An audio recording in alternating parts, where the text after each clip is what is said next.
those that listen to this show know that I've long supported Clay Holmes. Yes. But there has to be a point where you go, if we're going to win a World Series, we're going to have much better closing than what Clay Holmes has given us. So that's 10 blown saves. Now everybody's saying, well, if he had saved half of those games, they'd be in first place by 5 games. Whoa, wait a minute. They won a lot of the games that he blew, too. It's not like they lost every one of the 10. I'm not giving him any slack on this at all. Here's my point, and it's almost like the comment that Daniel Jones made. After the game yesterday, Yankees, by the way, they lost in extra innings. Yankees are dreadful in extra innings because they don't have a bullpen with swing and miss guys. Right, exactly. So you've got that Manfred man standing there. You got to strike people out. So if you're going to have pitchers that let them put the ball in play, you're in trouble. That's been a problem all year. But Boone and then Clay Holmes. Now, I left one pitch up. Ralph Terry left one pitch up to Bill Mazeroski in 1960 as well. If you're a closer, you can't make that one bad pitch, Don. It's a pressure-packed situation. It's a really tough job, and you can't leave that one pitch up. You just can't. He blew a game they should have won 1-0. You took away a brilliant performance by Marcus Stroman. The Yankees should have won 2 out of 3 against the Tigers, but instead you lose that game, Don, and now all of a sudden you're 3-3 on what was supposed to be an easy road trip through Chicago and Detroit. You look at Chicago and Detroit, and you're like 3-3, really? Like I couldn't believe they lost a game to Chicago. Right. And then they got embarrassed in that game. That was completely embarrassed. And then you drop 2 out of 3. I figured, okay, they're going to just go sweep through Detroit. Didn't do that. And also, look at their offense. They didn't score at all. And you made a mistake against the kid. What was how many at-bats did he have in a major league? Like he's just a kid. Yeah. So I'm sorry. One mistake, that's all it takes. Yeah, Chapman made one mistake against the Astros. That does not get you off the hook. One mistake is too many mistakes because you're there. You're walking a tightrope over high buildings right now. One mistake means you fall plummeting to the earth and you die. You lose a game. So, the questions to Boone after the game, I think, are somewhat unfair. Well, I mean, what are you going to do? Are you going to have a new closer? They can't go to Walmart and go to the closer aisle.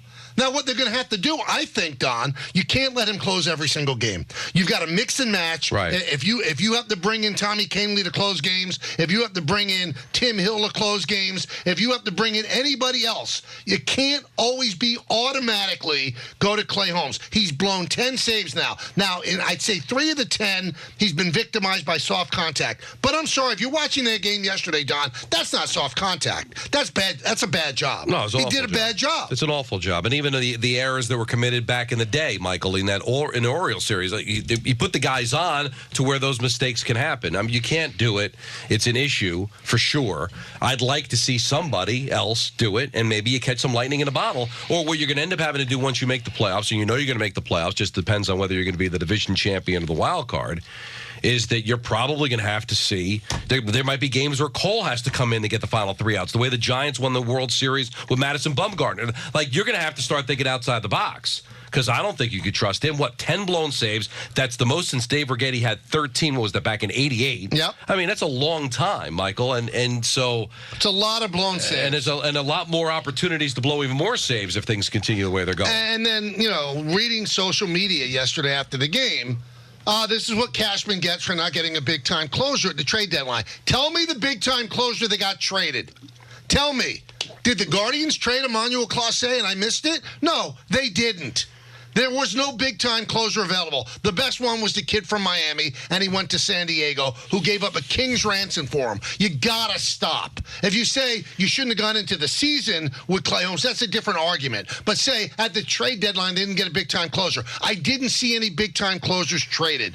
There's one big – my son was asking me, who's the best closer? I said the best closer is probably Emmanuel Clase. Mm-hmm. And the Guardians have a great bullpen. Yankees start a 3-game set against them tomorrow. The Mets start a 3-game set against the Orioles today. We'll get to the Mets in a bit. But that's a tough loss. I'm sorry. That's a really tough loss. Stroman has fixed himself. Last 2 starts, he's looked great. And the bottom line is he gave them 6 shutout innings, turned a 1-0 lead over the bullpen, and the bullpen did a good job in the 7th and the 8th. And then you have your throat ripped out by Clay Holmes. And again, I'm not ripping Clay Holmes as a person. He's a terrific guy. He has not done a great job as a closer this year. And I think you've got to recalibrate at this point and start to close by committee and just mix and match and see who's coming up. And that's how you decide to close. If you're going to be obstinate and you're going to be stubborn and say all the time, you know what? We're going to have Clay Holmes. Do you envision Clay Holmes being the exclusive closer in the Yankees winning the World Series that way? No, I don't see it. Well, I mean, then they've got to think up a better way.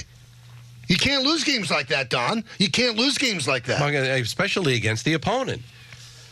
You had 6 games against 2 of the worst teams in baseball, a 3-game series against maybe the worst team in the history of baseball, and you walk away 3-3. That's a lot. Yeah, that's a lot. And the Tigers don't have great pitching. Now, yesterday they had a great pitcher, Tarek Skubal. Yeah, he's great. He might win the Cy Young Award. They did a little wild though. A little wild. Yeah, and they worked the count, so I give them credit. That's why they got him out after 6. But you look at the amount of runs they scored against the Detroit Tigers pitching staff. Yeah. I mean, you're kidding me? They get shut out on Saturday. And the White Sox, it cosmetically looked better because of the tack-on runs they had in that third game of the series. And they almost lost that game. Yeah. They were trailing 2-1 in the 7th. Those games were a little close. The games that they won, a little closer than maybe you wanted to against a team that might lose 120 games this year.